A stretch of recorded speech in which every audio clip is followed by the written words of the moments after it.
வணக்கம் சவுக்கு மீடியா நேயர்களே. இன்றைய அரசியல் அட்டியில் தமிழ்நாட்டில் நடந்த முக்கியமான அரசியல் மற்றும் சமூக நிகழ்வுகளை பற்றி விவாதிக்க இருக்கிறோம். வாருங்கள் சார். வணக்கம் சார். வணக்கம் நிதிஷ். வணக்கம் மாலதி சார். நம்ம தொடர்ந்து டிஜிபி அப்பாயின்மெண்ட் பற்றி பேசிட்டே இருக்கோம் சார். பிரமோத்குமார் அவர்கள் உச்சநீதிமன்றத்தில் அது மாதிரி ஒரு மாதம் தான் இருக்குது, எனக்கு டைம் இருக்குது, நீங்கள் எனக்கு டிஜிபி அப்பாயின்மெண்ட் பண்ணணும். ஏன்னா நான் இதுக்கு முன்னாடி இப்போ வழக்கு இருந்துச்சு, என் மேலே சும்மா எஃப்ஐஆர் போட்டிருந்தாங்க. இப்போ எல்லாமே கிளியர் ஆயிடுச்சு. இதனாலேயே என்னை இதுக்கு முன்னாடி டிஜிபி ஆயிருக்க வேண்டியது நானே, அதனால் என்னை சேர்க்கலை, பட்டியல் லிஸ்ட்டில் சேர்க்கலை. அதனால் இப்போ என்னை சேர்க்கணும் அப்படின்னு சொல்லிட்டு உச்சநீதிமன்றத்தில் போயிருக்காங்க சார். இப்போ போய் நீதிமன்றத்தில் வழக்கு தொடர வேண்டியதுக்கான அவசியம் என்ன சார்? அதான் அவருக்கு தெரியும்ல சார், ஏற்கனவே நம்ம லிஸ்ட்டில் இல்லை அப்படின்றது தெரியும். ப்ளஸ் அந்த 6 மாத பணிக்காலம் அப்படி இல்லைன்றதும் தெரியுன்ற அடிப்படையில் ஏன் இவ்வளோ லேட்டாக அவர் உச்சநீதிமன்றத்தை அணுகி இருக்காரு? இந்த அதிகாரிகள் பண்ணுற அரசியலை நீங்கள் கேட்டிங்கன்னா பொதுமக்கள் இதை கண்டிப்பாக தெரிஞ்சுக்கணுன்றதுக்காக தான் இதை விரிவாக சொல்கிறேன். இந்த அதிகாரிகள் பண்ணுற அரசியலெல்லாம் நீங்கள் தெரிஞ்சுக்கிட்டாங்கன்னா அரசியல்வாதிகள் தோற்று போய் விடுவார்கள் இவர்கள் செய்யும் அரசியலுக்கு முன்பாக. விரிவாக சொல்கிறேன். திரு பிரமோத்குமார் அவர்கள் மீது ஏராளமான குற்றச்சாட்டுகள், முக்கியமான குற்றச்சாட்டுகள் எல்லாம் நிலுவையில் இருந்தது என்பது உண்மை. அவர் நீங்கள் 2 பேரும் கேட்டது போல் அவருக்கு செப்டம்பர் மாதம் ரிட்டையர் ஆக போகிறோன்றது தெரியும். 3 மாதத்துக்கு முன்னாடி ப்ரொப்போசல் அனுப்பணும் அப்படின்றது தெரியும். திரு ஜிவால் அவர்கள் 31 ஆகஸ்ட் அன்று ஓய்வு பெறுவதால் மே மாதமே இந்த ப்ரொப்போசலை யூபிஎஸ்சிக்கு அனுப்பியிருக்க வேண்டும் என்பது அவருக்கு தெரியும். இவர் உண்மையிலேயே என் பேரை பரிசீலனை செய்யுங்கள் என்று உச்சநீதிமன்றத்தை அணுக வேண்டும் என்றால் மே மாதம் அணுகியிருக்க வேண்டும்.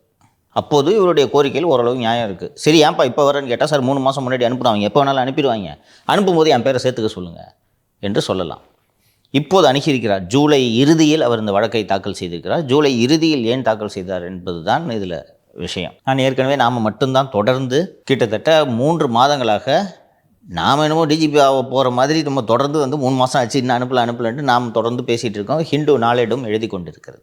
இப்படிப்பட்ட சூழ்நிலையில் நான் இந்த விஷயம் பற்றியெல்லாம் விவாதிக்கும் போது நான் தெளிவாக எடுத்துரைத்திருக்கிறேன். கடவுளே நினைத்தாலும் இவர்கள் நினைத்ததைத்தான் செய்வார்கள். நீதிமன்றமோ உச்சநீதிமன்றமோ உயர்நீதிமன்றமோ தலையிட்டு இதில் பெரிதாக எதுவும் செய்ய முடியாது என்பதையெல்லாம் நான் விரிவாக விளக்கியிருந்தேன். இப்போது இந்த பட்டியலில் யார் யார் இருக்கிறார்கள் என்பதை நான் ஏற்கனவே சொல்லியிருக்கேன். திருமதி சீமா அகர்வால், திரு ராஜீவ்குமார் மற்றும் திரு சந்தீப் ராய் ராத்தோர் ஆகிய 3 தான் இந்த பட்டியலில் தகுதியானவர். ஸோ நான் என்ன சொல்லியிருந்தேன்னா, 3 மாதத்துக்கு முன்னாடி அனுப்பணும், 3 மாதத்துக்கு முன்னாடி அனுப்புனா இந்த 3 பேரை யூபிஎஸ்சி தேர்ந்தெடுத்து அனுப்பிவிடும். இந்த 3 பேரில் ஒருவரைத்தான் இவர்கள் டிஜிபியாக நியமனம் செய்ய வேண்டும். ஆனால் இந்த 3 பேரில் ஒருவரையும் டிஜிபியாக நியமனம் செய்ய இவர்களுக்கு விருப்பமில்லை.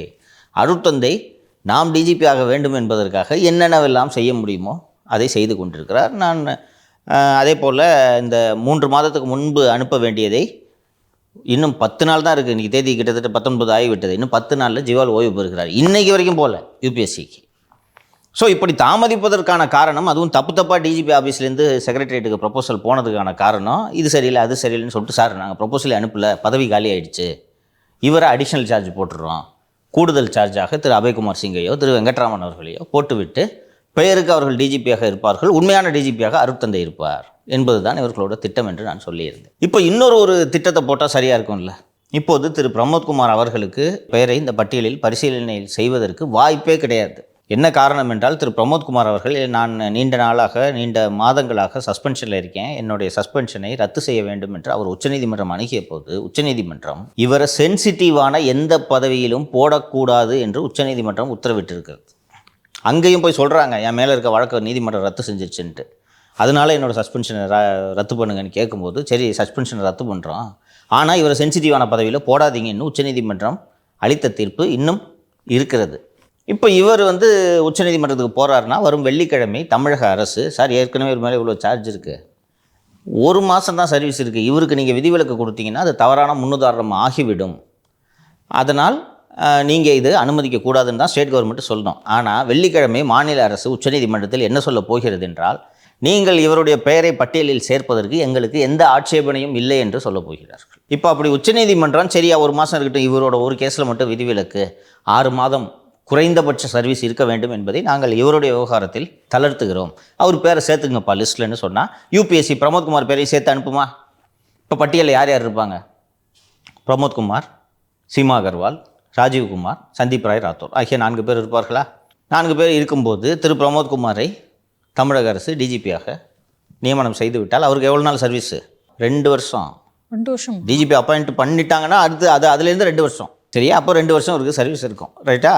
பிரமோத்குமார் கூட ஒரு டீல். இங்கே பாருப்பா, நீ வந்து செப்டம்பர் மாதம் ஓய்வு பெறணும், அதற்கு பதிலாக ஒன்று தமிழ்நாட்டோட டிஜிபி ஆகிறோம். நீ அண்ணனுக்கு என்ன பண்ணணும்னா, டிஜிபி ஆனவுடனே ஜனவரி மாதம் உன் பதவியை நீ ராஜினாமா பண்ணிட்டு போயிடணும். அப்படி பண்ண முடியாது, என்ன முடியாதுன்னா பழைய சார்ஜ் எல்லாம் ஓப்பன் பண்ணி உனக்கு பென்ஷன் கிடைக்காம செய்து விடணும். இல்லை எனக்கு எதுவுமே வேணாங்க, என்ன நிம்மதியாக விட்டுருங்கன்னு சொன்னாலும் நீ ரிட்டையர் ஆக முடியாது. 30/9 நீ ஓய்வு பெறணும்ல, அப்போ பென்ஷன் கிடைக்காம செய்வோம், சார்ஜ் எல்லாம் ஓப்பன் பண்ணுவோம். சரி, அதுக்கு என்னங்க பண்ணணும்? போய் சுப்ரீம் கோர்ட்டில் இப்படி பெட்டிஷன் போடணும். போட்டவுடனே ஒருவேளை சுப்ரீம் கோர்ட்டு சரி இவர் பேரை சேருங்கன்னு சொல்லிட்டா நாங்கள் ஒன்றை துறை தலைவராக நியமனம் செய்வோம். பேருக்கு தான் நீ துணைத் தலைவர். உண்மையான டிஜிபியாக அருட்தந்தை இருப்பார். நீ அவருக்கு உதவியாக ஓரமாக உட்கார்ந்து கொள்ள வேண்டும். அதுக்கப்புறம் கூடுதலாக நீ அண்ணனுக்கு ஒன்று செய்யணும். ஜனவரி மாதம் பதவியை ராஜினாமா பண்ணணும். இல்லைங்க நான் இப்போ ஜனவரி மாதம் நான் பதவியை ராஜினாமா பண்ணிட்டேன், அதுக்கப்புறம் என்ன ஆகும் அப்படின்னு கேட்டால், ஜனவரி மாதம் அருட்தந்தையோட பேட்ச்சு டிஜிபி பேனலுக்கு அடிஷ்னல் டிஜிபியாக இப்போ இருக்கக்கூடிய அருட்தந்தையோட பேட்ச் டிஜிபி ஆகி விடுவார்கள். டிஜிபி ஆகிட்டா அப்போது அவரை கூடுதல் சார்ஜாக போடலாம்ல. இப்போ நார்மலான ரிட்டையர்மெண்ட்டுக்கு தான் நீங்கள் 3 மாதத்துக்கு முன்னாடி பேனல் அனுப்பணும், யூபிஎஸ்சி அனுப்பணும், இதெல்லாம் அனுப்பணும். திடீர்னு ஒருத்தர் ராஜினாமா பண்ணிட்டாருன்னா நீங்கள் யாரையாவது ஒருத்தர் அடிஷ்னல் சார்ஜாக தானே போடணும். அப்போது ஜனவரி மாதம் அருட்தந்தை அடிஷ்னல் சார்ஜாக போட்டால் அவருடைய கனவு அந்த காவல்துறை தலைமை இயக்குனர் என்ற பதவியில் ஒரு நாளாவது அந்த நாட்காலியில் உட்கார வேண்டும் என்பது அவருடைய கனவு. அவருடைய கனவு நிறைவேறுமா? எப்படி டிசைனாக வேலை செய்கிறாங்க பார்த்தீங்களா? நீங்கள் கரெக்டாக கேட்டீங்க. அவருக்கு தெரியும் செப்டம்பர் மாதம் ரிட்டையர் ஆக போகிறோம் அப்படின்றது. அவருக்கு என்றைக்கு வேலையில் 35 வருஷத்துக்கு முன்னாடி சேர்ந்தாரோ அன்றைக்கே தெரியும் இப்போ ரிட்டையர் ஆக போகிறோன்ட்டு. அவர் மேலே இருக்க சார்ஜஸ்லாம் கிட்டத்தட்ட ஒரு வருஷத்துக்கு முன்னாடியே குவாஷ் ஆகிடுச்சுன்றாங்க. அப்போதே நீதிமன்றத்தை அணுகியிருந்தால் இந்நேரம் அது ஒரு முடிவுக்கு வந்திருக்கும். இன்னும் ஒரு வாரம் தான் இருக்குது. இப்போது ஏன் இத்தனை லட்சம் ரூபாய் செலவு பண்ணி வழக்கறிஞரை வைத்து இவர் உச்சநீதிமன்றம் சென்று என்ன எனக்கு 1 மாதம் தாங்க இருக்குது, என் பேர் இதில் நீங்கள் சேர்த்துக்குங்க என்று ஏன் சொல்ல வேண்டும்? இவ்வளவு தாமதமாக ஏன் செல்ல வேண்டும்? எப்போது வேண்டுமானாலும் செல்லலாம், அவருக்கு அந்த உரிமை இருக்கிறது. இப்போது 10 நாள் இருக்கும்போது இப்போ இந்த பெட்டிஷனை அவர் ஃபைல் பண்ணுறதுக்கான நோக்கம் என்னவென்றால் இதுதான் இந்த டீல். தெரியுதா? ஸ்டாலின், எடப்பாடி பழனிசாமி கூட இப்படி குதர்க்கமாக சிந்தித்திருக்க மாட்டார்கள். எப்படி பிளான் போடுறாங்க தெரியுதா? நம்ம ஏற்கனவே இதை பற்றி பேசும்போது அன்னியார் துர்கா ஸ்டாலின் கிட்ட கோரிக்கை வச்சோம்.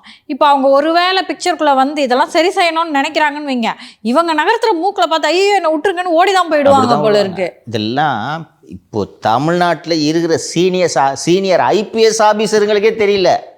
இன்றைக்கி தான் செய்தித்தாளில் வந்திருக்கு. நேற்று டிவி நியூஸ் கூட யாரும் பிரமோத்குமார் மேட்டர் பிக்கப் பண்ணல, நம்ம தான் கார்டு போட்டோம். கார்டு போட்டோன்னா ஏங்க பிரமோத்குமார்னு ஒரு ஆள் இருக்காருன்றதே நாங்கள்லாம் மறந்துட்டோம். எங்கேயா இருந்தார் இந்த பிரமோத்குமார்? எல்லாருக்கும் இந்த சந்தேகம். இப்போ ஏன் போகிறார்? இருந்தாலும் 1 மாதம்தான் இருக்குது, இவ்வளவு தாமதமாக ஏன் போகிறார்? எல்லோரும் சொல்கிறாங்க என்னமோ நடக்குது, பிரமோத்குமார் வச்சு என்னமோ பண்ணுறாங்க அப்படின்றது தெரியுது. ஆனால் இவ்வளவு பிளான் இருக்குன்றது இவர்களுக்கு தெரியவில்லை. இப்போங்க சார், செப்டம்பர் மாதம் தான் அவர் ரிட்டையர்ட் ஆக போகிறாருன்னு வைங்களேன், மன நிம்மதியாக என்ன விடுங்கப்பான்றதா அவரோட மனநிலையாக இருக்கும். ஏன்னா பிரமோத்குமார் அப்படின்றவர் ஒருத்தர் பிக்சருக்கு வராருனாரே அவருடைய வரலாறுகள் திரும்ப வரும். நிச்சயமாக வரும், விரும்ப மாட்டார். நிச்சயமாக வரும். அது மட்டும் இல்லாமல் அந்த ஆள் பண்ண தப்புல இருந்தெல்லாம் தப்பிச்சு ரிட்டையர் ஆகிறதே பெரிய விஷயம். அவர் ஐஜியாகவே இருந்தார், அடிஷ்னல் டிஜிபி கூட கொடுக்கல அவருக்கு. அவரோட பேட்ச் எல்லாருமே டிஜிபி ஆகிட்டாங்க, அடிஷ்னல் டிஜிபி ஆகிட்டாங்க, அதுக்கப்புறம் டிஜிபி ஆகிட்டாங்க. இவர் ஐஜியாகவே இருந்தார். ஒரு ஜாஃபர் சேட் பேட்ச்ன்னு நினைக்கிறேன். எல்லோரும் இவரோட பேட்ச்மேட்லாம் ஆகிட்டாங்க. அப்புறமா இவரோட சார்ஜஸ் எல்லாம் கிளியர் பண்ணி ஐஜிலேருந்து நேரடியாக அவரை டிஜிபி ஆக்குனாங்க. 2 ப்ரொமோஷன் கொடுத்து ஒரு டிஜிபி ஆக்குனாங்க. உள்ளபடியே இந்த ஆள் பென்ஷன் வாங்கிட்டு ரிட்டையர் ஆகிறதே பெரிய விஷயம். இவர் கூட அக்யூஸ்டாக இருக்கலாம், ஜெயிலில் இருக்கான். அன்றைக்கி கன்விக்ஷன் ஆகிடுச்சு. 10 வருடமோ என்னமோ அந்த பாசி சிட் ஃபண்டில் தண்டனை. இவர் பென்ஷன் வாங்குறதே பெரிய விஷயம். இந்த நேரத்தில் போய் இவர் வந்து டிஜிபி ஆக்குங்கள் என்று இவர் போய் உச்சநீதிமன்றத்தை அணுகிறார். அவர் அப்படி அணுகிற மனநிலை இருக்குமா? அப்பா என்னை விடுங்கப்பா, நான் பென்ஷனோட ஓடுறேன்ப்பான்னு இப்படி தான் இருக்கும். இப்போ இவர் போகிறாருன்னா பின்னால் அருட்தந்தை உள்ளிட்ட இந்த அசுர சக்திகள் இயங்கி கொண்டிருக்கின்றன. இதையெல்லாம் கவனித்து சரி செய்ய வேண்டிய, அதாவது இந்த டிஜிபி நியமனம்லாம் செய்ய வேண்டியது தமிழக முதல்வர். ஆனால் அவருக்கு இது எதுவுமே தெரியாது. சார், துப்புரவு தொழிலாளர்களில் வந்து அப்புறப்படுத்தணும்னு முடிவு பண்ணிட்டாங்க, ஸ்ட்ரென்த் இறக்க ஆரம்பிச்சிட்டாங்க. தமிழிசை வீட்டிலலாம் இந்த மாதிரி யாரெல்லாம் முக்கியமான ஆட்கள்லாம் போகிறாங்களோ அவங்களெல்லாம் லாக் பண்ணுறாங்க. இப்படி ஒரு கிட்டத்தட்ட ஒரு கிளைமேக்ஸ் ரேஞ்சுக்கு இருக்கும்போது படத்துக்கு போகிறாரு முதல்வர். அப்படி இருக்கும்போது அவருக்கு இவ்வளோ சிக்கலான ஒரு விஷயத்தை சிந்திக்கணும், அதை பற்றி யோசிக்கணும், அதை கட்டுப்படுத்தணும் அப்படின்றது நீங்கள் எதிர்பார்க்குற மிகப்பெரிய விஷயம். நீங்கள் சுற்றி வளைச்சு சொல்லும்போது இவ்வளோ காம்ப்ளிகேட்டடான விஷயம் அவருக்கு புரியாதுன்றது தானே சொல்ல வரீங்க. சிம்பிளான துப்புரவு தொழிலாளி மேட்டரே அவருக்கு தெரியல, நீங்கள் இவ்வளோ கஷ்டமான ஒரு விஷயத்த சொன்னால் அவருக்கு புரியாதுன்றதானே சொல்ல வர்றீங்க? சிம்பிளாக கேட்குறேன் சார். அன்னைக்கு வந்து சொல்லிடுச்சு மதியானம் கோர்ட்டு, தேன்மொழின்றவங்களால அந்த இடத்துல நடக்க முடியலப்பா, அங்கே இருக்கவங்களெல்லாம் அப்புறப்படுத்துங்கப்பா அப்படின்னு சொல்லிடுச்சு. மனசு கனமாக இருந்துச்சா இல்லையா? ஆமாம். டிக்கெட் வாங்கி வச்சுருக்கீங்க, கூலிக்கு நீங்கள் போயிருப்பீங்களா? போயிருக்க மாட்டேன். ரொம்ப டிஸ்டர்ப்டாக இருந்துச்சு. என்னென்னா அதான் நேராக போய் பார்த்துட்டு வந்தேன், ரொம்ப பாவமாக இருந்துச்சு, நம்மளால் எதுவும் பண்ண முடியலையே அப்படின்ட்டு. இன்னொன்று, அவர்களின் குறையை தீர்க்க வேண்டிய நிலையில் இருப்பவர் முதல்வர். அவர் பாட்டு சினிமாவுக்கு போகிறார். இல்லை, நீங்கள் சொல்லியிருக்கீங்க ஏற்கனவே, யாருக்கென்று அழுத போதும் தலைவன் ஆகலாம் அப்படின்னு சொல்லிட்டு. ஆமாம், யாருக்கென்று அழுத போதும் தலைவன், அவன்தாமா தலைவனாக முடியும். அந்த தலைவனுக்கு அந்த அக்கறை இருக்கணும். அது இல்லை என்றால் நீங்கள் தலைவர் ஆகவே முடியாது. அந்த கேர் இருக்கணும், குறைந்தபட்ச கேர் இருக்கணும். ஏன் எல்லாரும் ஒரு நாட்டோட ராஜா ஆகிறது இல்லை? அந்த கேர் இருக்கணும். அந்த மாதிரி அந்த அந்த அக்கறை இருக்கும் மன்னர்கள் தான் வரலாறில் இன்று வரை நாம் அவர்களை பற்றி பேசி கொண்டிருக்கிறோம். இன்றைக்கி அக்பரை பற்றி பேசுகிறோம், அவுரங்கசீப்பை பற்றி பேசுகிறோம். டெல்லியின் கடைசி மன்னர் பகதூர் ஷா முகலாய சாம்ராஜ்யத்தை அழித்தார் என்று தான் வரலாற்றில் பதிவு செய்யப்பட்டிருக்கிறார். எப்போ பார்த்தாலும் நல்லா பிரியாணியாக செஞ்சு தின்னுட்டு கவிதை கேட்டுனே இருந்தார், பிரிட்டிஷ் அவனை பிடிச்சிட்டான்னு சொல்லிட்டு தான் நம்ம பேசுகிறோம். திராவிட மாடல் அரசு, திராவிட பேரரசு என்றெல்லாம் நீங்கள் இவர்களை சொல்லிக் கொண்டாலும் திராவிட அரசியலை அழித்தவர் மு.க. ஸ்டாலின் என்று தான் வரலாற்றில் இவர் பெயர் எழுதப்படும், பதிவு செய்யப்படும். அது கூட இவருக்கு தெரியாது. இப்படி பேசிக்கிட்டு இருக்காங்கிற விஷயம் தெரிஞ்சிச்சுன்னா ஏன் இப்படி இந்த லட்சத்தில் ஆட்சி நடத்த போகிறாரு? உண்மையிலே இதுக்காக தான் நான் சொல்கிறேன், அவருக்கு தெரியல. ஒருத்தன் மக்கு எவ்வளோ சொல்லி கொடுத்தாலும் 10 மார்க் தான் வாங்குறான்.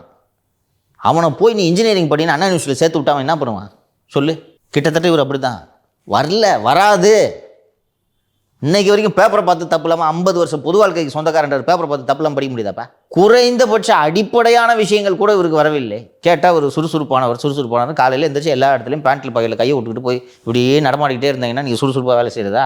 நேற்று திருமதி சசிகலா அவர்கள் செய்தியாளர்களை சந்தித்து பேசும்போது எப்போ பார்த்தாலும் நீங்கள் அம்மா வீட்டில் உட்காந்துருக்காங்கன்னு சொல்கிறீங்க, கவர்மெண்ட் நடத்துறது எவ்வளோ கஷ்டன்றது இப்போ தெரியுதா? அரசாங்கத்தை பார்க்குறது தான் முதல்வரோட வேலை, ரோட் ஷோ போகிறது முதல்வரோட வேலை இல்லை.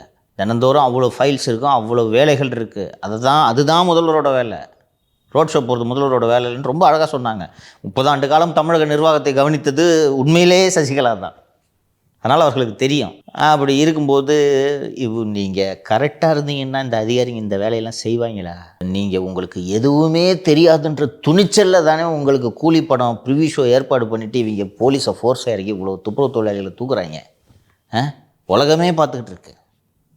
இவ்வளோ தைரியமாக சென்னையில் இதை பண்ணுறாங்கன்னா உங்களுக்கு கடைசி வரைக்கும் இது தெரியாதுன்றது அவங்களுக்கு நல்லா தெரியுது இல்லை?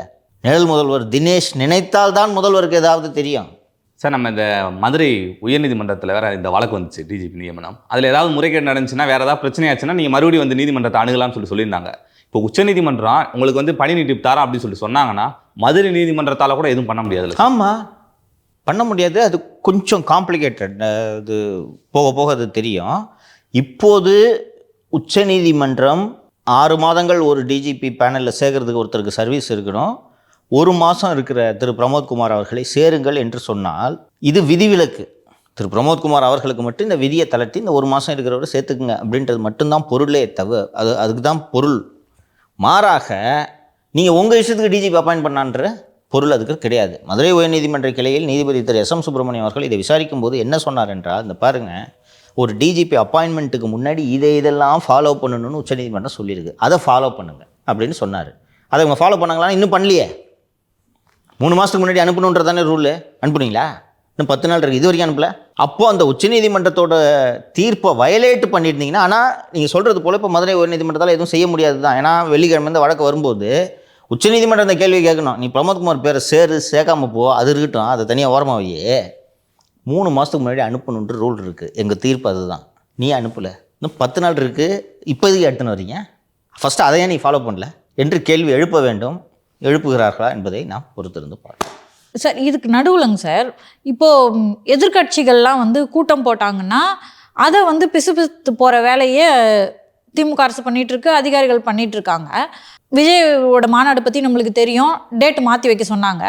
இப்போ இதுக்கு நடுவில் பார்த்திங்கன்னா இபிஎஸ் அவர்கள் அங்கங்கேன்னு பொதுக்கூட்டம் போட்டுட்ருக்காரு இல்லையா? அதில் வந்து ஆம்புலன்ஸை விடுறாங்களாம் சார். ஆம்புலன்ஸில் பேஷண்ட்டே இல்லையாம். பொதுவாக ஆம்புலன்ஸ் வந்தால் நம்ம எல்லாருமே வழி விடுவோம், ஏன்னா அது ஒரு உயிர், ரொம்ப முக்கியம் அந்த டைம் அப்படின்றது. ஆனால் அதை போய் பயன்படுத்துகிறாங்களே சார் இந்த பொதுக்கூட்டங்களை கலைக்க. ஒவ்வொரு முறையும் ஆம்புலன்ஸ் ஈக்கிட்டு தப்பிக்க முடியும். போங்க இந்த நம்பரை குறிச்சு வச்சுங்க. ஒவ்வொரு முறையும் நான் பொதுக்கூட்டம் போடும்போது ஆம்புலன்ஸ் சொல்றது கேவலமான அரசாங்கம். அரசாங்கம் எதுக்கிறதுக்கு தில்லு வேணும், அரசு நீதியா எதுக்கு வேணும். அதை விட்டுட்டு கூட்டத்துக்குள்ள ஆம்புலன்ஸ் விட்டு ஒவ்வொரு முறையும் பிரச்சனை பண்றதா. இந்த அணைக்கட்டு சட்டமன்ற தொகுதி அதிமுக கோட்டை. சரி, ஆம்புலன்ஸ் காலியாக இருந்துச்சுன்னா பேஷண்ட்டை பிக்கப் பண்ணுறது கூட அந்த ஆம்புலன்ஸ் போயிட்டுருக்கலாம். காலியாக இருக்குன்னு எப்படி சொல்கிறீங்க? இப்போது சுகாதாரத்துறை அமைச்சர் திரு மா சுப்பிரமணியம் மற்றும் திமுக ஈகோ சிஸ்டம் அதான் சொல்லிட்டு இருக்காங்க. அவங்க அவசரமாக பேஷண்ட்டை பிக்கப் பண்ணுறதுக்கு போயிட்டுருக்காங்க. நீங்கள் வேண்டுமென்றே இப்படி செய்கிறீர்கள்ன்றாங்க. இதுக்கு என்ன பதில் சொல்லுங்கள்? இல்லை சார், அவர் என்ன சொல்கிறாருன்னா, அது எப்படி நான் நடத்துறது அப்போ, அதாவது நான் பிரச்சாரம் பண்ணுறப்ப மட்டும் எப்படி ஆம்புலன்ஸ் வந்துக்கே இருக்கும். இது இந்த ஒரு வாட்டி நடக்கல, ஒரு வாட்டினா விட்டுறலாம். நான் எப்போ பிரச்சாரத்துக்கு போனாலும் இப்படி ஆம்புலன்ஸ் வருது, அது எப்படி? நான் கேட்குறதுக்கு பதில் சொல்லுப்பா. அவன் பேஷண்ட்டை பிக்கப் பண்ணுறதுக்கு போயிட்டு இருக்கலாம். பிக்கப் பண்ணாதானே உள்ள பேஷண்ட் இருப்பாங்க. சார் அது எப்படி சார்? எடப்பாடி பழனிசாமி அவர்கள் பிரச்சாரம் பண்ணுறப்ப மட்டும் எப்படி சார் வரும் ஆம்புலன்ஸ்? அது அதற்கு பதில் இல்லை. ஆம்புலன்ஸ் எப்படி ஒரு பேஷண்ட்டை பிக்கப் பண்ண போகும்? இப்போ உங்கள் வீட்டில் உங்கள் அம்மாவுக்கு உடம்பு சரியில்லைன்னா என்ன பண்ணுவீங்க?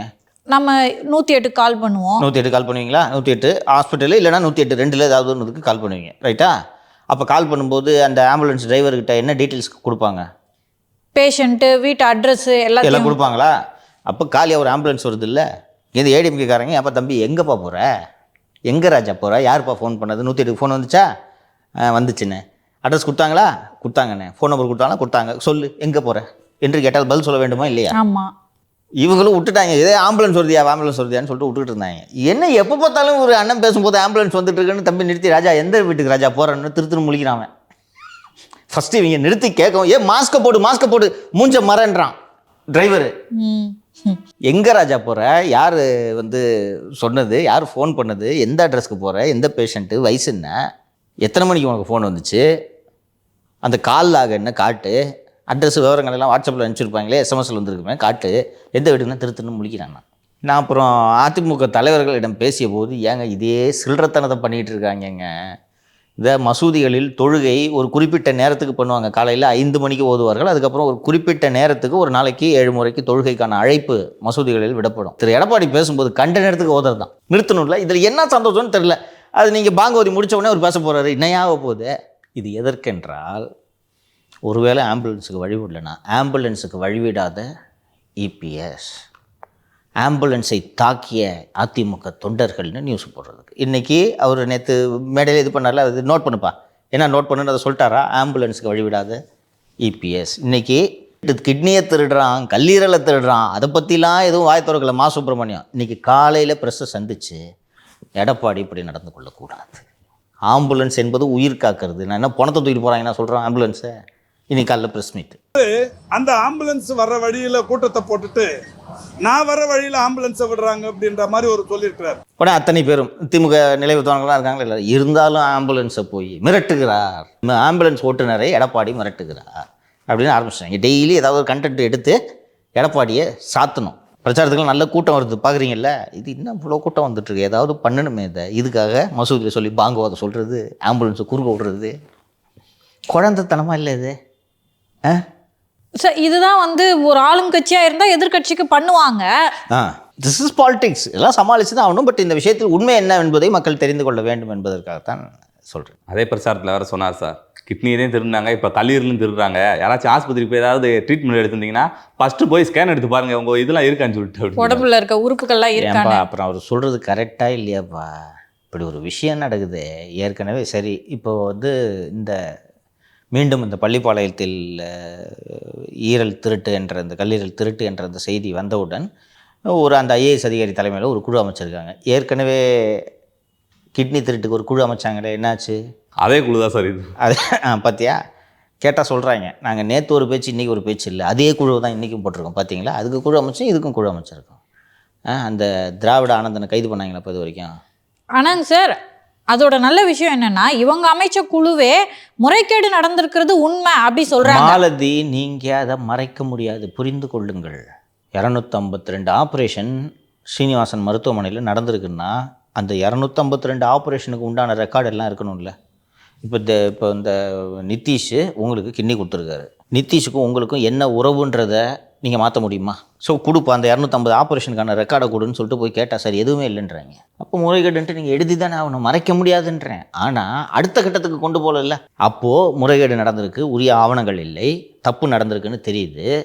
அப்போது இதற்கு இடைத்தரகராக செயல்பட்டவனை பிடிச்சி உழுக்குனா, சார் ஹாஸ்பிட்டலில் எனக்கு ஒரு கிட்னிக்கு 2 லட்ச ரூபா 1 லட்ச ரூபா தருவாங்க, அதனால தான் நான் இந்த வேலையை செஞ்சேன் என்று சொல்லும்போது ஹாஸ்பிட்டலில் பிடிச்சி உழுக்குனான்னா, இவனுக்கு 1 லட்சம், கிட்னியை கொடுத்தவங்களுக்கு 4 லட்சம் கொடுக்குறேன்னா நீ எவ்வளோ வாங்கின? அதுதான் விசாரணை. அதுக்கு ஒரு குழு போட்டால், இதுக்கு ஒரு குழு போட்டால், இந்த குழு மட்டும் என்ன பண்ண போகுது? ஆமாங்க, ஒரு 10 ஈரல் திருடியிருக்காங்க, இனிமேல் நீங்கள் ஈரலை டிரான்ஸ்பிளான்ட் பண்ணாதீங்க, அவ்வளோதான். அதான் நடக்க போகுது. அவன் இன்னும் ஒரு 10 மருத்துவமனைகளோடு ஒப்பந்தம் போட்டுக்கொண்டு இதே வேலையை தொடர்ந்து செய்து கொண்டு இருக்க போகிறார்கள். அதனால தானே திமிரா பேசுகிறான். எங்கள் அப்பா மாதிரி ரோல்ஸ் ராய்ஸ் வாங்கணுன்னா நான் இந்த ஊரில் இருக்கிற எல்லார் கிட்னியும் எடுக்கணுன்ட்டு பேச முடியுமா? அவங்களுக்கு தப்புன்னே அது உணரல சார். உணர மாட்டாங்கப்பா. இதை தொழிலாக பண்ணிகிட்ருக்கான். நீ புரிஞ்சுக்க நிதிஷ். எப்பயாவது ஒரு இது இருந்துச்சுன்னா பரவாயில்ல, இதே தொழிலாக வச்சுக்கிட்டு அவங்க அப்பா 14 கோடிக்கு காரு, இவங்க 4 கோடிக்கு காருன்னா எப்படி வாங்குவா? கிட்னி தண்ணா தான் வாங்க முடியும், வேறு எப்படி வரும் காசு? அவங்ககிட்ட போய் நீ பேசுகிறேன்னா என்ன லாஜிக் தெரியுமா சொல்லுவாங்க?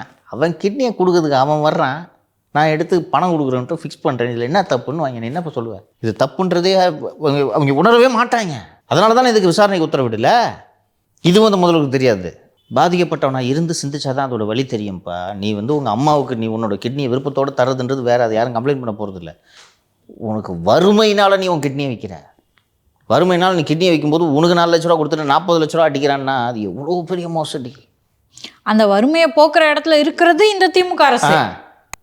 நீங்களே இந்த திருட்டை பண்ணீங்கன்னா அந்த சூழலை உருவாக்கிட்டு, அதுக்காக தான்ப்பா திருப்பி நான் சொல்லிகிட்டு இருக்கேன். இவ்வளோ நேரம் இவ்வளோ சிக்கல்களை எல்லாம் தாண்டி, நமக்கு வரக்கூடிய நெருக்கடிகளை தாண்டி தொடர்ந்து இந்த விஷயங்களெல்லாம் எடுத்து பேசுகிறதுக்கு காரணம் தமிழக மக்கள் மீது எனக்கு முழுமையான நம்பிக்கை இருக்கிறது. இது எல்லாவற்றையும் பார்த்து கொண்டிருக்கிறார்கள். ஒரு நாளும் திமுக அரசு மீண்டும் அரியணை ஏறுவதற்கு தமிழக மக்கள் அனுமதிக்கவே மாட்டார்கள் என்று நான் நம்புகிறேன். அதுக்கு தான் நான் பேசிகிட்டு இருக்கேன்.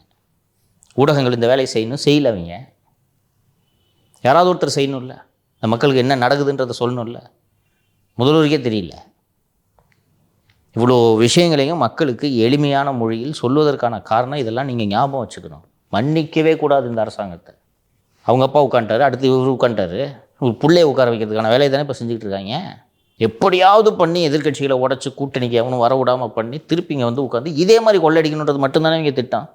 அதை 8 கோடி பேர் இருக்கக்கூடிய இந்த மாநிலத்தில் நம்ம இதை அனுமதிச்சுட்டு வேடிக்கை பார்த்துட்டு இருந்தானே என்னப்பா அவ்வளோ மொக்கையா அந்த ஸ்டேட்டு? அது நடக்காதுன்னு நான் நம்புகிறேன். அதுக்கு தான் பேசிகிட்டு இருக்காரு சார். மதுரை ஸ்கேவஞ்சர்ஸ் போராட்டம் பண்ணாங்க இல்லையாங்க சார், அவங்கள ராத்திரியாக அப்புறப்படுத்திட்டாங்க சார். அதான் மெட்ராஸில் பாடம் கற்றுக்கிட்டாங்க. உட்கார்ந்தானா இவர்களுக்கு ஆதரவு பெருகுகிறது, அச்சு தூக்க எல்லாரையும் என்று நேற்று தான் நம்ம பேசினோம். போராட்டம் தொடங்கி இருக்கிறார்கள் என்று பேசினோம். அடுத்து அங்கே தான் தனியார் மயம் என்ற ஆபத்து அவர்களுக்கு வர இருக்கிறது என்பதை புரிந்து கொண்டு அவர்கள் போராட்டத்தை தொடங்கியிருக்கிறார்கள் என்று பேசினோம். நேற்று நைட்டு போலீஸ் விட்டு ஒரே நைட்டில் தூக்கிட்டாங்க. அங்கெல்லாம் கோர்ட்டுக்கெல்லாம் வெயிட் பண்ணுறதில்ல. விட்டா தானே நீ ஒரு 4 நாள் 5 நாள்ன்ட்டு அப்புறம் செலிப்ரிட்டிஸ்லாம் வருவாங்க, எல்லோரும் பேட்டி எடுப்பாங்க. அப்புறம் நீலம் சோஷியல் மீடியாவிலேருந்து வருவாங்க, பாராஜி தறிக்க விடுவார். உன்னை விட்டா தானே தூக்கு. அது சார் அந்த வண்டியில் இங்கே சென்னையில் இங்கே எப்படி நடந்துச்சு இந்த மாநகராட்சி, அதே மாதிரி சார் அதில் 50 பேர் தான் போக முடியும்னு வச்சுங்க, 150 பேரை உள்ளே தள்ளுறாங்க சார். மூச்சு விட முடியலன்னு சொல்கிறாங்க, அப்புறம் பிடிச்சி தள்ளுறாங்க சார். அப்படி தான் போலீஸ் நடக்கும், அதிகாரிகள் ஆட்சி தான் நடக்குது. நான் உறுதியாக சொல்கிறேன். நேற்று மதுரையில் நடந்ததும் சிஎம்பு தெரியாது. அவர்கிட்ட போய் என்ன சொல்லணும் சார், அங்கே போராட்டம் நடந்தாங்க, அவங்ககிட்ட பேச்சுவார்த்தை நடத்தி போராட்டத்தை முடிச்சிடுவோம் நாங்கள். அப்படியா, வெரி குட் அப்படின்னாரு சார். அதே மாதிரி இந்த சென்னையில் இருக்க ரெட்டேரியில் வந்துட்டு சார், அதாவது அங்கே இருக்க அந்த ரெட்டேரியில் இருக்குல்ல சார், தண்ணி ஃபுல்லாக மக்களுக்கு குடிநீருக்காண்டி தேவைக்காண்டி அதை சென்னை மாநகர மக்களுக்கு அதை கொண்டு போகிறதுக்காண்டி ஒரு திட்டத்தை கொண்டு வந்தாங்க. அதுக்காண்டி அதிமுக ஆட்சி காலகட்டத்தில் ஒரு 30 கோடி ஒதுக்கியிருக்காங்க சார். அந்த திட்டம்லாம் நடந்துட்டு இருக்கப்போ ஏதோ புயல் வந்துச்சுன்னு சொல்லிட்டு அந்த கரையெல்லாம் மறுபடியும் இதாகிடுச்சுனால சரின்னு சொல்லிட்டு மறுபடியும் இவங்க 2023 ஒரு 40 கோடி திமுக அரசு ஒதுக்கியிருக்கு. இப்போ என்ன பண்ணுறாங்கன்னா 40 கோடி ஒதுக்கிட்டாங்க. இப்போ அந்த திட்டப்பணிகள்லாம் நடந்துட்டு இருக்கு சார். ஆனால் அந்த ஏரி இருக்குல்ல சார், ரெட்டேரி, அதை சுற்றி இந்த தொழிற்சாலைகள் இருக்குது. அந்த கழிவு ஃபுல்லாக அந்த ஏரியில் கலந்துகிட்டே இருக்குது. அதை ஸ்டாப் பண்ணால் தான் அந்த தண்ணி மக்களுக்கு கொண்டு போய் கொடுக்க முடியும். இவங்க என்ன பண்ணுறாங்கன்னா, சரி ஆட்சி காலம் முடிய போகுது, ஸ்டாலின் அவர்களோட கையை வச்சு திறந்து வச்சிடணுன்றதுக்காண்டி இப்போ அந்த கழிவு நீர் எதுவுமே தடுக்கிறது கிடையாது. அப்படியே குடிநீர் சரி டேரெக்டாக கனெக்ஷன் கொடுத்துருவோம் மக்களுக்கு அப்படின்னு சொல்லிட்டு இப்போ அந்த பணியை செஞ்சுட்டு இருக்காங்களா சார். இன்றைக்கி நியூஸில் வந்திருக்கு சார். இது சுத்திகரிப்பு செய்து தான் அந்த தண்ணி அப்படியே ட்ரீட்மெண்ட் பண்ணாமல் கொடுக்கறது இல்லை. இருந்தாலும் ஒரு ஏரியில் கழிவுநீர் கலக்கிறது என்றது தெரிஞ்சு அதை வந்து குடிநீர் திட்டத்துக்கு பயன்படுத்துனாங்கன்னா எவ்வளோ கொடூரமானவர்கள் இவர்கள். அதனால் நான் அந்த கழிவுநீர் தண்ணி அப்படியே வருதுன்ட்டுலாம் நான் சொல்ல. ஏரியிலேருந்து எடுக்கிற தண்ணியை பல லெவலில் ட்ரீட் பண்ணி தான் இன்றைக்கி சென்னைக்கு வருது. இந்த சோழவரம் ஏரி, பூண்டி ஏரியிலேருந்துலாம் நமக்கு வரக்கூடிய தண்ணீர் ட்ரீட் பண்றாங்கன்னாங்க சார், ஏற்கனவே வர கழிவு நீரை தடுத்து நிறுத்திட்டு ட்ரீட் பண்ணி அனுப்பி விட அதுதான் நான் வேண்டியதுதானே? சொல்கிறேன். நான் எப்படி இருந்தாலும் ட்ரீட் பண்ண போகிறோன்றதுக்காக அந்த கழிவு நீரை தடுக்காமல் அனுமதிச்சா இது என்னப்பா ஸ்கீம் இது? அது தொழிற்சாலை கழிவுகள் சார். இதையும் போய் திறந்து வைப்பார். அந்த ரிட்டைன்றது எங்கே இருக்குது? குளத்தூரில் ஒரு தொகுதிக்கு பக்கத்தில் தான் இருக்குது.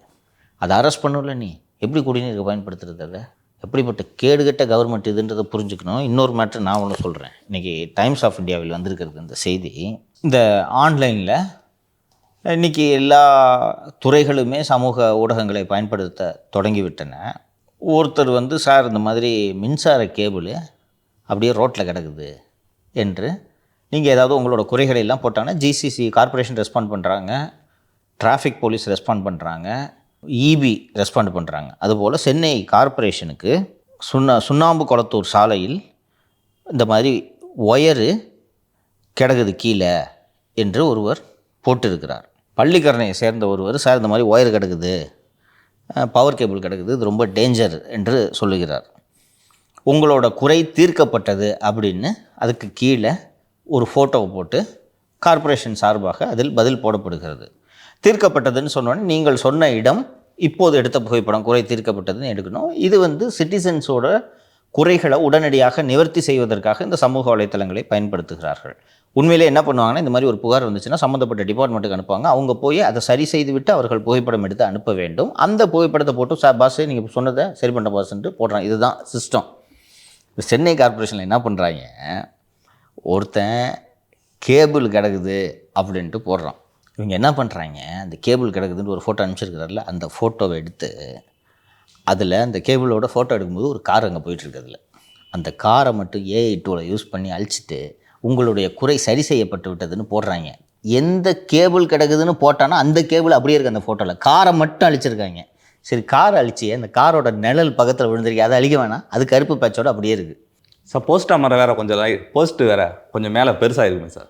ஆமாம், இது பண்ணிவிட்டு அதே இடம் அதே ஃபோட்டோ ஏஐ டூவில் வச்சு அழிச்சிட்டு இதை வந்து உங்கள் குறை தீர்க்கப்பட்டது அப்படின்னு போடுறாங்கன்னா, இந்த அரசு மாதிரி அரசாங்க அதிகாரிகளும் வேஷம் போடுறதுல எவ்வளோ கிளறி ஆகிட்டாங்க தெரியுதா? அதாவது சார், இது சமூக வலைதளத்தில் நம்ம பதிவு பண்ணனையும் அந்த டிபார்ட்மெண்ட் வாங்கி அந்த மின்துறை அந்த டிவிஷனுக்கு அனுப்பணும். அதுக்கு பதிலாக டிஎம்கே ஐடி விங்க்கு அனுப்பிட்டாங்க போல இருக்கு. எக்ஸாக்ட்லி. அவங்க இந்த மாதிரி இந்த ஃபேக் இமேஜ்லாம் போட்டு பண்ணுறதுல அவர்கள் நிபுணர்கள். அது மாதிரி திமுக ஐடி விங் தான் இதை கையாள. அயன் கார்த்திகேயன் ஒருத்தர் இருப்பார் இல்லையா, அவர்கிட்ட ஃபேக்ட் செக் பண்ண சொல்லுங்களேன். இதெல்லாம் அந்த தம்பி ஃபேக்ட் செக் பண்ணாது, வேலையை பிடிங்கிருவாங்க. மாதம் 3 லட்ச ரூபா தெண்டமாக அவனுக்கு கொடுத்துட்டு இருக்கிறான். அது எந்த வேலையும் பார்க்க கூடாதுன்னு தான், இந்த மாதிரி நல்ல வேலையெல்லாம் பார்க்க கூடாதுன்னு காசு கொடுக்குறோம் என்று கொடுத்துருக்குறோம். அதனால் இதெல்லாம் செய்ய மாட்டாங்க. இது பார்த்தா இது அசிங்கமாக இல்லை. இன்னொன்று, சோஷியல் மீடியாவில் எனக்கு கம்ப்யூட்டர் கொஞ்சமாக தான் தெரியும். சோஷியல் மீடியாவில் இருக்கிறவங்க ஒவ்வொருத்தரும் இந்த ஏஐ இதில் எல்லாம் நிபுணர்கள். 5 நிமிஷத்தில் கண்டுபிடிச்சிடுவாங்க. அந்த அச்சம் கூட இவங்களுக்கு இல்லை பாரு. அதை போட்டு நீங்கள் டைம்ஸ் ஆஃப் இந்தியாவில் ரிப்போர்ட் ஆகிடுச்சு, என்ன பண்ணுவீங்க? இதோடு சேர்த்து இன்னொரு விஷயத்தையும் பேசிவிடுவோம். டைம்ஸ் ஆஃப் இந்தியாவில் பார்க்கிங் தொடர்பாக என்று ஒரு செய்தி வந்திருக்கிறது. அதாவது ஒரு பார்க்கிங்கில் வந்து ஒரு ஹியூஜ் ரெவென்யூ இருக்குன்றதை நான் சொல்லியிருக்கிறேன். அவ்வளவு ரெவென்யூ பொட்டென்ஷியல் இருக்கக்கூடிய ஒரு ஏரியாவை இவர்களோட மோசமான நிர்வாகத்தால் அந்த ரெவென்யூவையே முழுவதுமாக மாநகராட்சி எழுந்து கொண்டிருக்கிறது என்பது எவ்வளோ ஒரு கொடுமையான விஷயம். ஏற்கனவே சொன்னேன், எந்த கான்ட்ராக்டும் இல்லாமல் சும்மா லோக்கல் ஆளுங்களை வச்சு வசூல் பண்ணி ராஜ்சத்திய மாதம் 6 கோடி ரூபாய் சம்பாதிக்கிறாருன்ட்டு நேற்று நான் 2 நாட்களுக்கு முன்பு நிகழ்ச்சியில் விரிவாக சொல்லியிருந்தேன். இன்றைக்கி டைம்ஸ் ஆஃப் இந்தியாவில் வந்திருக்கக்கூடிய ஒரு செய்தி என்ன சொல்கிறது என்றால், உலகத்தில் எந்த கார்ப்பரேஷனாவது இது மாதிரி பண்ணுமான்றது யோசிக்க முடியல. ஃபஸ்ட்டு வந்து இந்த ராஜ்சத்தியனோட கம்பெனி, இந்த டூர்க் மீடியா சர்வீசஸ் நடந்து கொண்டிருந்தது. அது கடந்த ஆட்சி காலத்திலேயே முடித்து விட்டது. அதற்கு பிறகு ஒரு ராஜ்சத்தியன், டிஎம்கே ஆளுங்க, அண்ணாநகர் கார்த்தி, இன்னும் 2-3 பேரோட போட்ட செட்டிங்கின் காரணமாக நீ கணக்கே இல்லாமல் நீ பாட்டுக்கு வசூல் பண்ணிட்டுன்னு சொல்லிட்டு விட்டுட்டாங்க. இவர்களோட ஆட்களே தான் வசூல் செய்து கொண்டிருந்தார்கள். ஏன்னா ஏற்கனவே ராஜ்சத்தியன் வசூல் பண்ணுறதுக்கு ஒரு சிஸ்டம் வச்சுருப்பார் இல்லையா? அந்த கான்ட்ராக்ட் முடிஞ்சவொடனே அந்த ஆட்களுக்கு வேலைக்கு எங்கே போவாங்க? ஸோ அவங்களே வச்சு வசூல் பண்ணி இதை கார்ப்பரேஷன் போது போல் இவங்க பாக்கெட்டில் போட்டுக்கிட்டு இருந்திருக்காங்க. அதற்கு பிறகு முன்னாள் இராணுவத்தினர் டெக்ஸ்கோ கார்ப்பரேஷனை வச்சு அதையும் இவர் தான் பண்ணிக்கிட்டு இருந்தார். அதுக்கும் டெண்டர் இல்லை. அதுவும் முடிஞ்சு போய் தொடர்ந்து செய்திகளில் இது அடிபட்டு கொண்டு இருந்தவுடன் ஒரு கட்டத்தில் சென்னை கார்ப்பரேஷன் அஃபிஷியலாக ஒரு அறிவிப்பையே வெளியிடுறாங்க. நீங்கள் எங்கு வேண்டுமானாலும் வாகனங்களை நிறுத்தி கொள்ளுங்கள், வாகன கட்டணம் எதுவும் பார்க்கிங் கட்டணம் எதுவும் செலுத்த வேண்டியதில்லை. உலகத்தில் எங்கேயாவது இப்படி ஒன்று பண்ணுவானா? மாதம் 6 கோடி ரூபாய் வருமானம் வருதுன்னா அந்த 6 கோடி ரூபாய் மாநகராட்சிக்கு சேர்ந்துச்சுன்னா குறைஞ்சது இந்த ஜனங்களோட வரி லோடை கொஞ்சம் குறைக்கலாம்ல. இன்னொன்று, இந்த 6 கோடி மாதம் வந்துச்சுன்னா இந்த 6 கோடி எடுத்து துப்புரவு தொழிலாளிக்கு சம்பளமாக கொடுக்கலாம்ல. இந்த தூய்மை பணியாளர்கள் இதானே கேட்டுக்கிட்டு இருந்தாங்க. இங்கே இப்போ இன்னொன்று, அரசாங்கத்துக்கு வர வருவாயை எதுக்கு விட்றீங்க? ஸோ இப்போ இந்த பார்க்கிங்க்கு சிஸ்டமே இல்லைன்றதுனால யார் இஷ்டத்துக்கு நிறுத்துறாங்களாம். தடி எடுத்தவங்களாம் தண்டல்காரன்ற மாதிரி யாரெல்லாம் பெரிய பெரிய கடை வச்சுருக்காங்களோ அவங்க வாசலில் ஆளை போட்டு இந்த எனக்கு நீ பார்க்கிங் கொடுன்ட்டு கார்பரேஷன் ரோடுக்கு இவங்க வாங்கிட்டு இருக்காங்களாம். இப்போது லோக்கலில் அந்தந்த ஏரியாவில் வலுத்தவன் பூரா வாங்கிட்டு இருக்காங்க. இதோடு சேர்த்து நேற்று சென்னை உயர்நீதிமன்றத்தில் ஒரு முக்கியமான வழக்கு வந்தது. நீ பார்த்தியாப்பா, சீட்டு கம்பெனியை ஒழுங்காக விசாரிக்கலன்ட்டு ஒன்று வந்துச்சா? ஆமாம் சார். நீதிபதி ஜெயச்சந்திரன் தலைமையிலாங்க சார். நாம் ஏற்கனவே இந்த விஷயம் பற்றி பேசியிருக்கிறோம், பலமுறை பேசியிருக்கிறோம். மயிலாப்பூர் பர்மனெண்ட் நிதி ஃபண்டோட உரிமையாளர் திரு தேவநாதன் யாதவ் அவர்களோட ஜாமீன் மனு வருகிறது. அது நீதிபதி திரு ஜெயச்சந்திரன் அவர்கள் முன்னிலையில் வருகிறது. வரும்போது நீதிபதி பொருளாதார குற்றப்பிரிவுன்னு இங்கே ஒரு பிரிவு இருக்குது தமிழ்நாடு காவல்துறையில். அந்த பிரிவுக்கான வேலை என்னவென்றால், இந்த சீட்டு கம்பெனி மோசடி, இதுமான பெரிய பெரிய நிதி நிறுவன மோசடிகளை விசாரிப்பதற்கென்றே பிரத்யேகமாக உருவாக்கப்பட்ட ஒரு விங்கு தான் அந்த எக்கனாமிக் அஃபென்சஸ் விங். இது வரைக்கும் என்னைக்காவது ஒரு கேஸையாவது நீங்கள் ஒழுங்காக முடிச்சிருக்கிறீங்களான்ட்டு நீதிபதி அந்த எக்கனாமிக் அஃபென்சஸ் விங்கை பார்த்து நேரடியாகவே கேட்டு விட்டார். நீங்கள் ஒரு கேஸையாவது ஒழுங்காக முடிச்சிருக்கீங்களா என்று சொல்லிவிட்டு தேவநாதன் யாதவ் கிட்ட அவர் தானே ஜாமீன் கேட்குறாரு, அவர்கிட்ட என்ன தாங்க உங்கள் கணக்கு என்று கேட்கும்போது, சார் என்கிட்ட இருக்கிற சொத்தெல்லாம் நான் கொடுத்துட்டேன் அப்படின்னு சொல்கிறாங்க. அரசு வழக்கறிஞரை கேட்டால், சார் அவர் கொடுத்த சொத்தெல்லாம் நாங்கள் வாங்கி போய் பார்த்தோம், இன்னொருத்த சொத்தெல்லாம் இவர் சொத்துன்னு கொடுத்துருக்காரு, எல்லாமே லிட்டிகேஷன் ப்ராப்பர்ட்டி, ஒன்று கூட விற்று உங்களுக்கு ஒரு ப்ராப்பர்ட்டி க்ளீனாக இருந்துச்சுன்னா தான் எக்கனாமிக் அஃபென்சஸ் விங்கு கவர்மெண்ட் அதை டேக் ஓவர் பண்ணி விற்று 10 கோடி ரூபா வந்துருக்கு, இந்த 10 கோடியில் டெபாசிட் பண்ணவங்களுக்கு இவ்வளோ காசுன்னு பிரித்து கொடுக்க முடியும். ஒரு சொத்து கூட உருப்படியான சொத்து இல்லைன்னா, ஸோ அவர் கொடுத்த சொத்துல ஒரு சொத்து கூட உருப்படியான சொத்து இல்லை, அதனால் அவர் ஜெயிலே வைங்கன்ட்டு அரசு தரப்பு சொல்லுது. கோர்ட்டு என்ன சொல்லுதுன்னா, உன் இஷ்டத்துக்கு ஒருத்தர் ஜெயிலெல்லாம் வச்சுட்டு இருக்க முடியாது. ஸோ தேவநாதன் யாதவுக்கு இறுதியாக ஒரு வாய்ப்பு கொடுக்குறார்கள். அதாவது என்னென்னா, உங்ககிட்ட 1 இன்ச்சு நிலம் இருந்தால் கூட விட மாட்டோம், மொத்த சொத்துக்களையும் நீங்கள் கொடுக்க வேண்டும். கொடுத்தீர்கள் என்றால் நீங்கள் அந்த டீட்டெயில்ஸ் எல்லாம் இங்கே கொடுத்தீங்கன்னா அதை எடுத்துக்கிட்டு அதற்கு பிறகு நாங்கள் ஜாமீன் கொடுக்கறதா இல்லையான்றதை முடிவு செய்கிறோம் என்று நீதிபதி சொல்லி இந்த வழக்கை ஒத்தி வைத்திருக்கார். அந்த வழக்கை விசாரிக்கும் போது ஜட்ஜு என்ன சொல்கிறாருன்னா, 1872 முதல் இந்த நிறுவனம், இந்த மயிலாப்பூர் ஹிந்து பர்மனெண்ட் ஃபண்டு 1872 செயல்பட்டு கொண்டிருக்கக்கூடிய ஒரு நிறுவனம். இப்போது தான் இந்த நிறுவனத்தின் மீது புகார் எழுகிறது. ஏன் புகார் எழுகிறது என்றால், தவறான நிர்வாகத்தின் காரணமாக இந்த புகார் எழுகிறது அப்படின்ட்டு. எப்போவுமே நீங்கள் பார்த்தீங்கன்னா, இப்போ நான் இந்த சதுரங்க வேட்டை படத்தை பார்த்துருப்பீங்க. அந்த சதுரங்க வேட்டையில் அந்த கம்பெனி ஆரம்பிக்கிற ஒருத்தனுக்கு நாம் ஓட போகிறோன்ட்டு நல்லா தெரியும். ஓட போகிறோன்னு நல்லா தெரிஞ்சவன் ஜனங்களை ஏமாற்ற போகிறோன்றது அவனுக்கு தெரியும். ஏமாத்துறதுக்காக தான் இந்த வேலையில் அவன் இறங்குறது. அப்படி இறங்கும்போது இந்த ஜனங்களோட பணத்தை பூரா அவன் பேங்க் அக்கௌண்ட்டில் வச்சுருந்தா அந்த அக்கௌண்ட்டை ஃப்ரீஸ் பண்ணுவாங்கன்னு அவனுக்கு தெரியுமா தெரியாதா? நல்லா தெரியும். தெரியும்ல. அப்போ அவன் அக்கௌண்ட்டில் வச்சுருப்பான். இப்போ தேவநாதன் யாதவ் அந்த அவருடைய சொத்துக்களை அவருடைய பெயரிலேயே பதிவு செய்து வைத்திருக்கிறார் என்று வைத்துக்கொள்ளுங்கள். அட்டாச் பண்ணது கோர்ட்டு. தேவநாதன் யாதவ் லூசா?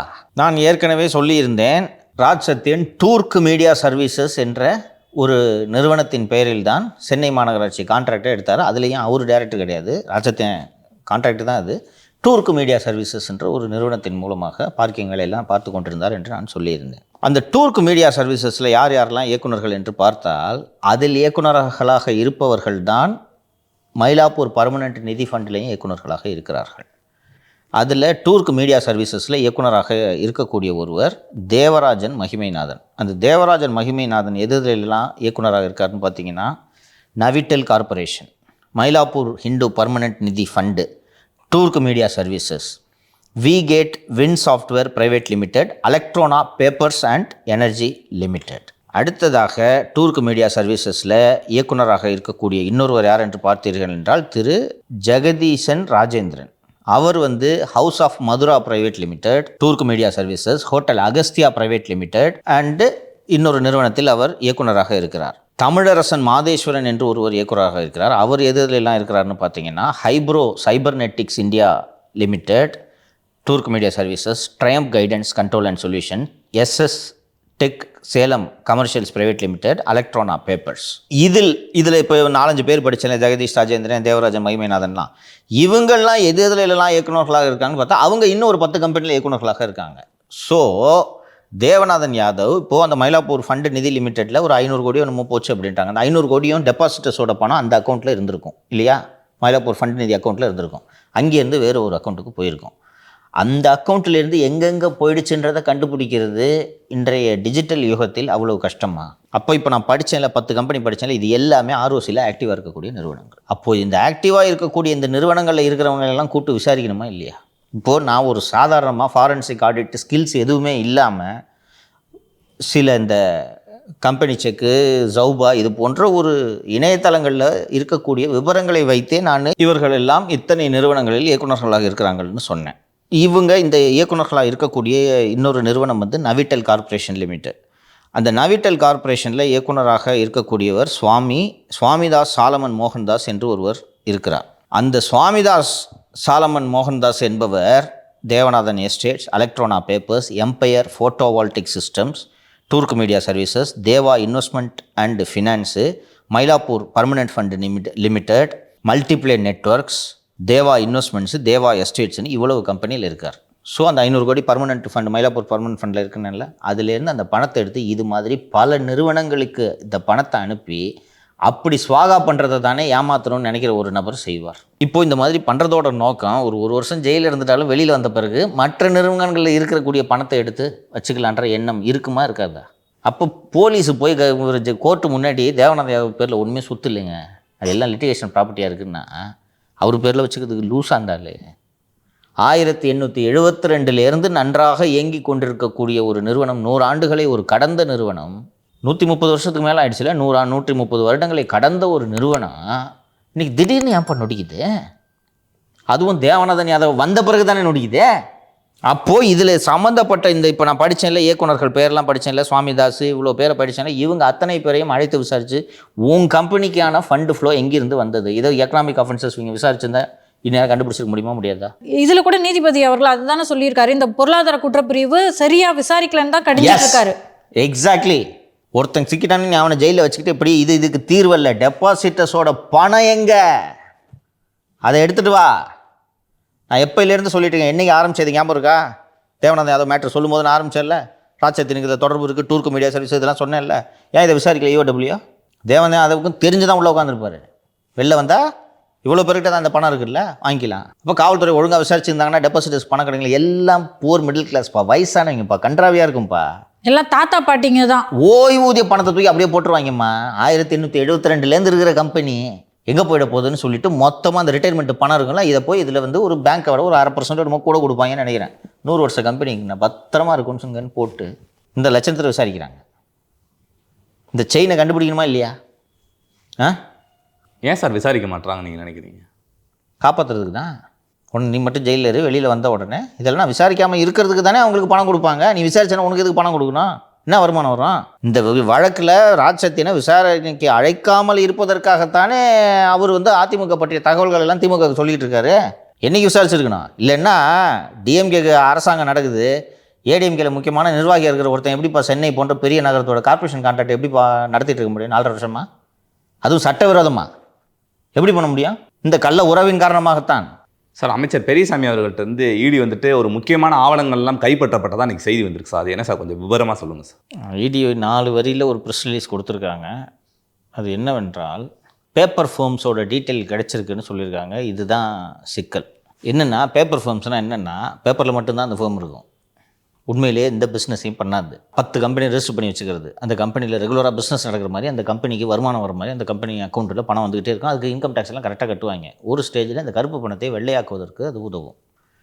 இது போல் ஷெல் கம்பெனிஸ்னு சொல்லுவாங்க, அது மாதிரி இந்த பேப்பர் ஃபார்ம்ஸ்னு சொல்லுவாங்க. இது போல் பல பேப்பர் நிறுவனங்களை பெரியசாமி அவர்களின் மகன் திரு IP செந்தில்குமார் MLA நடத்தி கொண்டிருந்ததற்கான தடயங்கள் கிடைத்திருப்பதாக அமலாக்கத்துறையோட செய்திக்குறிப்பு தெரிவிக்கிறது.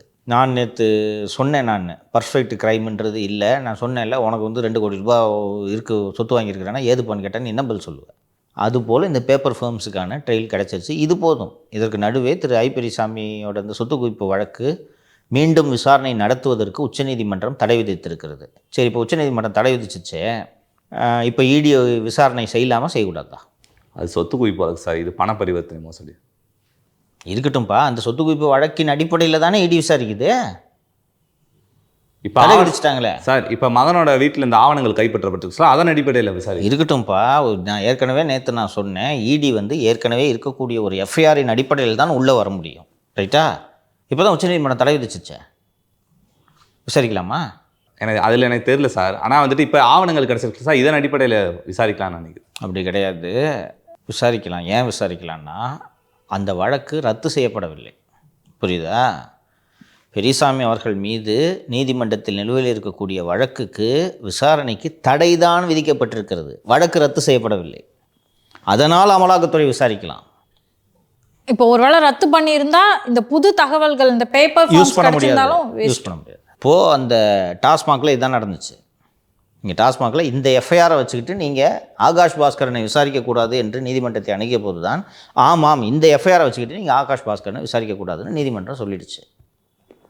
ஆனால் பெரியசாமி வழக்கில் வழக்கே சொத்து குவிப்பு வழக்குன்றதுனால அந்த விசாரணைக்கு தடை தான் விதித்திருக்காங்க. அந்த வழக்கு விசாரணையே இல்லை என்று ஆகவில்லைல்ல. இப்போ நீதிமன்றத்தில் ஒரு விடுதலை ஆகிட்டாருன்னு வச்சுக்கோங்க, அப்போ இடி உள்ள வர முடியாது. இப்போ விசாரிக்காதான் தடை விதிச்சிருக்காங்க. இந்த நேரத்தில் இடி உள்ள வரலாம். ஸோ இது அடுத்தடுத்து என்ன நடக்க போகிறது? ஏன்னா இடியோட ஓப்பனிங் நல்லா இருக்கும், ஃபினிஷிங் மொக்கையாக இருக்கும். அதனால் இப்போ தொடங்கி இருக்கிறது என்னவென்பதை பார்ப்போம். அடுத்து எப்போ ஐபி செந்தில்குமாரை சம்மன் பண்ணுறாங்களோ அப்போது மீண்டும் இது சூடுபிடிக்கும் என்று நாம் புரிந்து கொள்ளலாம். சார், நேற்று நம்ம பேசினோம், அந்த துணை ஜனாதிபதி வேட்பாளர் நிப்பாட்டுறதுல பாஜக வந்து ஒரு தந்திரமான ஒரு ஸ்ட்ராட்டஜி எடுத்திருக்காங்க அப்படி சொல்லிட்டு. ஆனால் இன்றைக்கி வந்துட்டு காங்கிரஸும் அதே ஸ்ட்ராட்டஜி எடுத்திருக்காங்க சார். அதாவது திருச்சி சிவா அவர்கள் இல்லைன்னா வந்துட்டு அந்த ஒரு விஞ்ஞானி மயில்சாமி அண்ணாதுரை அவர்களை நிப்பாட்டலாம் அப்படின்னு சொல்லிட்டு ஒரு பேச்சுவார்த்தை நடந்துட்டு இருக்கு. அப்படி நிப்பாட்டினாங்கன்னா அது ஒரு பெஸ்ட் மூவாக இருக்கும்ல சார்? ஏன்னாங்க சார், நேற்று நீங்கள் என்ன சொன்னீங்கன்னா, ஒரு தமிழரை நிறுத்துவதன் மூலமாக பிஜேபி வந்து திமுகவுக்கு ஒரு நெருக்கடி கொடுத்துருக்கு. ஏன்னா இப்போ பிஜேபி கேண்டிடேட்டை சப்போர்ட் பண்ணணும், அப்படி பண்ணாட்டி தமிழருக்கு எதிரானவர்கள் திமுக காரங்க அப்படின்ற மாதிரி ஒரு சித்திரத்தை ஏற்படுத்தலாம் அப்படின்னு. பட் இப்போது காங்கிரஸும் ஒரு தமிழரை நிறுத்துவதன் மூலமாக திமுக சேஃபாக இருக்காங்க சார். எங்கே தமிழர் நிறுத்திட்டாங்க? இன்னும் அனௌன்ஸ்மெண்ட் வந்துச்சா? சரி, உங்களுக்கு தேவை தமிழ்நாட்டு தேர்தலுக்காக நீங்கள் வந்து இன்னொரு தமிழர் பதிலுக்கு நிறுத்தலான்னு சொல்கிறீங்க. தமிழ்நாட்டில் காங்கிரஸ் ஆட்சிக்கு வரப்போதா? ஒரு மலையாளி வேட்பாளர் நிறுத்தினா காங்கிரஸுக்கு எது பலன்? மலையாளியை நிறுத்துறது பலன். ஏன்னா அவங்க அங்கே கேரளாவில் அது அவங்களுக்கு உதவும். அதை விட அவசரமான பலன் ஒரு பீகாரியை நிறுத்தினா கிடைக்கும்ல. அங்கே காங்கிரஸ் கூட்டணி அரசு அமைப்பதற்கே வாய்ப்பு இருக்கிறது இல்லையா? அது நிறுத்தலாம்ல. உங்களுக்கு தேவை காங்கிரஸ், ஏன் அதை செய்யணும்? அப்புறம் ஏன் அந்த மாதிரி பேச்சுக்கள்லாம் வருது சார்? பேச்சு தானே வருது. நேற்று காலை முதல் மாலை வரை கூட்டம் நடந்தது, முடிவு எடுக்கப்படவில்லை அல்லவா? ஃபஸ்ட்டு திருச்சி சிவாவை ஒரு நாளும் ஒத்துக்க மாட்டாங்க. திருச்சி சிவா காமராஜர் பற்றி என்ன பேசினார் ஞாபகம் இருக்கா? ஒரு வாரம் முன்னாடி. ஒத்துக்குவாங்களா? அதெல்லாம் ஏற்றுக்குருவாங்க சார் காங்கிரஸ் கட்சிக்காரன். அவங்க ஏன்ப்பா செய்யணும்? உங்களுக்கு தேவை, உங்களுக்கு எலெக்ஷன் வருது தேவை. தமிழின விரோதி என்று சொல்லிவிட போகிறார்களே என்பதற்காக உங்களுக்கு தேவை. காங்கிரஸுக்கு என்ன தேவை? நாங்கள் ஒரு தமிழரை நிறுத்துகிறோன்னு சொல்லிட்டு ப. சிதம்பரத்தை வேட்பாளராக நிறுத்துவதற்கு காங்கிரஸ் அவருடைய பெயரை பரிந்துரைத்தது. சிதம்பரம் வேணான்ட்டார். இப்படி தோக்க போகிற எலெக்ஷன் என்ன எதுக்கு அங்கே நிப்பாட்டுறீங்க, நான் இருக்க மாட்டேன் அப்படின்ட்டார் அவர்.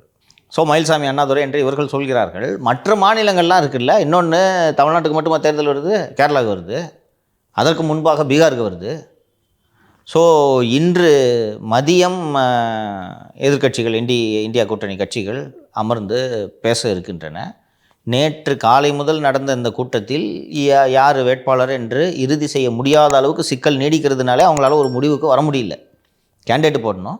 அதே நேரத்தில் இப்போதைக்கு கிடைத்திருக்கக்கூடிய இண்டிகேஷன் என்னென்னா, திமுக சிபி ராதாகிருஷ்ணனை ஆதரிப்பதில்லை என்பதற்கான இண்டிகேஷனை திமுக கொடுத்துருச்சு. நேற்று திமுகவின் செய்தி தொடர்பாளர் திரு TKS இளங்கோவன் அவர்கள், என்னதான் தமிழராக இருந்தாலும் அவரை நியமிக்கிறதுனால தமிழகத்துக்கு என்ன பலன் வரப்போகிறது?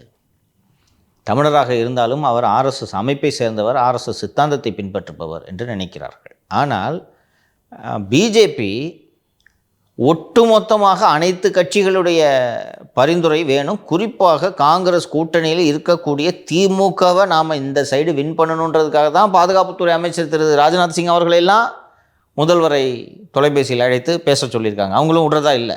நயினார் கூட வந்து டைரக்டாக திமுக சப்போர்ட் பண்ணணும் அப்படின்னு சொல்லிட்டாரு. நாகேந்திரன் அவர்கள் சிபி ராதாகிருஷ்ணனை நேற்று சந்திக்க சென்றிருக்கார் என்று நான் நினைக்கிறேன். அவர் டைரெக்டாகவே சொல்லிட்டார், உண்மையான தமிழனாக இருந்தால் திமுக சிபி ராதாகிருஷ்ணனுக்கு தான் ஆதரவு தெரிவிக்க வேண்டும் என்று அவர்கள் வெளிப்படையாகவே சொல்லியிருக்கிறார்கள். ஸோ அநேகமாக நம்ம நிகழ்ச்சி ஒளிபரப்பாகிற சமயத்தில் இந்தியா கூட்டணி வந்து அவர்களுக்கான வேட்பாளரை சொல்வதற்கான பாசிபிலிட்டி இருக்குது. ஸோ திமுக கிட்டத்தட்ட அவங்களோட லைனை இண்டிகேட் பண்ணிட்டாங்க. காங்கிரஸ் நமக்கு தேவை, காங்கிரஸ் விட்டோன்னா ஓடி போய் அந்த புது தம்பி கட்சி கூட போய் சேர்ந்துக்குவாங்க. அதனால எதுக்கு இது ஜெயிக்க போகிறதுல சும்மா ஒரு பேருக்கு தானே ஆதரவு, அவங்க கேட்க தான் செய்வாங்க ஆதரவு கொடுங்கன்ட்டு. தமிழின விரோதி பட்டம் கிடைச்சாலும் பரவாயில்ல, நம்ம தமிழின விரோதி பட்டத்துக்கு பயந்துக்கிட்டு சிபிஆர் ஆதரித்தோன்னா தமிழ்நாடே கைவிட்டு போயிடும், அப்புறம் திருப்பி பழையபடி கொள்ளையடிக்க முடியாது. அதனால் புது தம்பி கட்சிக்கு வலு சேர்க்கும் வேலையை நாம் செய்யக்கூடாது என்று இப்போதைக்கு நிலைப்பாடு எடுத்திருக்கிறார்கள் என்று நாம் புரிந்து கொள்வோம். இன்னொன்று, எல்லா விஷயங்களையும் காங்கிரஸ் விட்டு கொடுத்து போயிருக்கு, கவனிச்சிங்களா? ஈரோடு கிழக்கு இடைத்தேர்தலில் அது ஈவிகே இளங்கோவனோட சீட்டு தானே. இப்போ யார் எம்எல்ஏ? திமுகவை சேர்ந்த ஒரு திமுக சேர்ந்த சந்திரகுமார் தான் இங்கே அங்கே எம்எல்ஏ. இது எங்களுக்கு வேணுங்கன்னு கேட்டப்போ சரி வச்சுங்கன்னு சொல்லிட்டு காங்கிரஸ் கொடுத்துட்டாங்க, விட்டு கொடுத்து போயிருக்கு. பல விஷயங்களில் அவங்க விட்டு கொடுத்து போயிருக்காங்க. இந்த விஷயத்தில் நாங்கள் தமிழர்லாம் நிப்பாட்ட முடியாதுன்னு சொன்னால் அவங்களும் விட்டு கொடுத்து தான் போவாங்க. அப்போது தமிழின துரோகி என்ற பட்டத்தை திமுக சுமந்து தான் தீர வேண்டும். அப்போ வெறுமனே இப்போதைக்கு தமிழின துரோகின்றதோட நிறுத்தக்கூடாது. இதை 2009 ஈழப்படுகொலைக்கு காரணமான தமிழின துரோகி, அப்போதிலிருந்தே தமிழினத்திற்கு இவர்கள் துரோகம்தான் செய்து கொண்டிருக்கிறார்கள். அது மட்டுமல்லாமல் கவுண்டர் இனத்தை சேர்ந்த ஒருவர் குடியரசு துணைத் தலைவர் ஆவது திமுகவுக்கு பொறுக்கவில்லை. சும்மாவே அங்கிட்ட ஓட்டு போட மாட்டாங்க.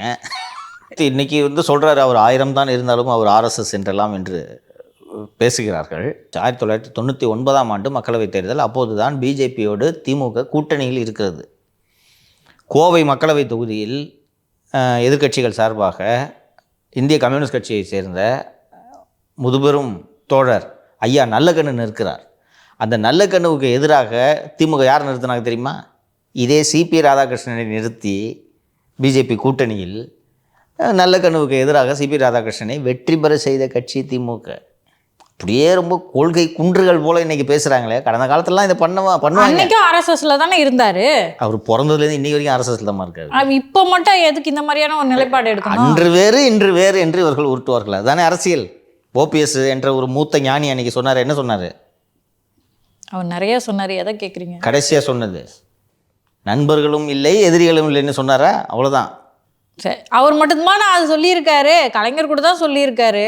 அப்படித்தான். அதாவது வசதிக்கு ஏற்ப உருட்டுவதற்கு வசதியான ஒரு இதுதான். நிரந்தர நண்பர்களும் கிடையாது, நிரந்தர எதிரிகளும் கிடையாது.